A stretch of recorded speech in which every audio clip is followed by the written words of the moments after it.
Jesús Camacho Villaseñor, conocido en el medio artístico como Pedro de Urdimalas, relató poco antes de su muerte una anécdota inolvidable que retrata no solo la fortaleza de Pedro Infante, sino también su carácter sereno y su habilidad para resolver situaciones tensas de una manera sorprendente.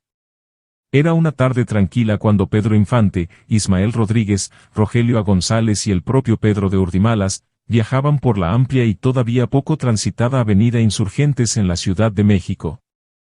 Iban en el auto de Pedro Infante, entre risas y conversaciones amenas, cuando de pronto, un ligero incidente cambió el rumbo del día. Pedro, al volante, en un descuido se cerró frente a otro automovilista que circulaba muy cerca. Sin embargo, lo que para ellos fue un incidente menor, para el otro conductor resultó ser un agravio imperdonable. El automovilista, visiblemente molesto, aceleró su coche hasta rebasarlos, deteniéndose más adelante de forma agresiva para bloquearles el paso. El hombre, decidido a no dejarlos pasar, salió de su coche con actitud desafiante y lleno de furia, comenzó a gritar y a lanzar una serie de insultos, provocando a los amigos que viajaban en el auto de Pedro. La tensión se sintió de inmediato, y los acompañantes de Pedro, con un temperamento tan explosivo como el del desconocido, no tardaron en reaccionar ante la agresión. El primero en bajar fue Ismael Rodríguez, pero apenas dio unos pasos cuando un golpe certero lo mandó al suelo, dejándolo inconsciente. Después fue el turno de Rogelio A. González, quien corrió con la misma suerte, ya que en un instante, un derechazo bien conectado lo dejó fuera de combate. Por último Pedro de Urdimalas intentó defender el honor del grupo, sin embargo, en cuanto se asomó a la puerta, recibió un empujón tan fuerte que terminó de regreso en el asiento del coche. Era evidente que aquel desconocido no era un simple conductor molesto, pues sus movimientos y golpes demostraban que tenía experiencia en el boxeo o alguna otra disciplina de combate. Mientras todo esto ocurría, Pedro Infante observaba desde el asiento del conductor. Y a pesar de lo que acababa de presenciar, su expresión permanecía tranquila, como si fuera un espectador más de aquella escena que parecía sacada de una película. El automovilista, al ver que había derrotado a los tres hombres con facilidad, volvió su atención ahora directamente hacia Pedro, increpándolo y exigiéndole que también enfrentara las consecuencias de sus acciones. El agresor, desbordado por la ira, comenzó a insultarlo llamándolo entre otras cosas artista de pacotilla. Al parecer, fue ese insulto directo a su trabajo lo que finalmente lo hizo reaccionar.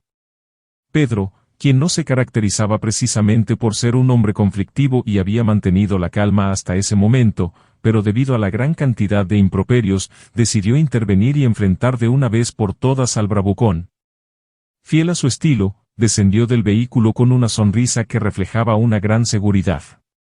Al acercarse, su rostro no mostraba ni una pizca de enojo ni nerviosismo, a diferencia de sus acompañantes, quienes maltrechos y confundidos, observaban todo desde el interior del auto.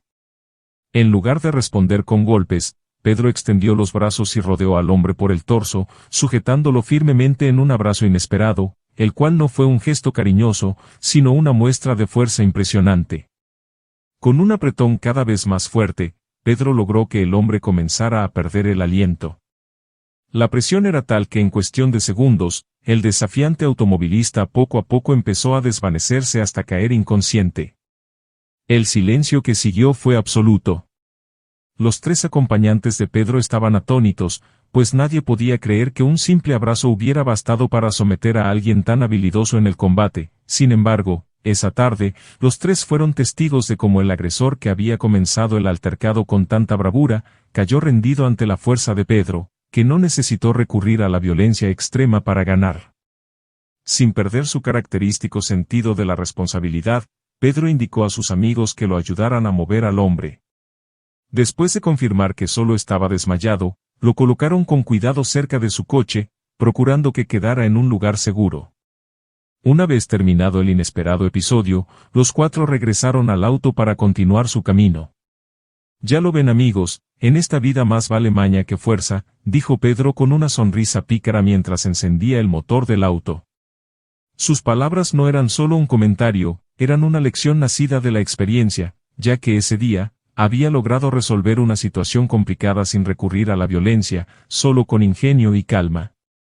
Aquella frase resonó en el aire mientras el coche se alejaba, dejando atrás el lugar del percance. Sus amigos, aún reflexionando sobre lo ocurrido, no pudieron evitar sonreír. Pedro tenía razón, en muchas ocasiones, un buen plan y la cabeza fría valían más que cualquier muestra de fuerza bruta. Para Pedro de Urdimalas, aquel acontecimiento quedó grabado como una muestra inolvidable de la fortaleza y el ingenio de Pedro Infante. No era solo un hombre de músculos impresionantes, sino alguien que sabía que en ocasiones, la calma y la maña podían superar a la fuerza y la agresión. Así, una situación que pudo haber tenido graves consecuencias, se convirtió en otra anécdota para recordar el carácter único de una leyenda del cine mexicano.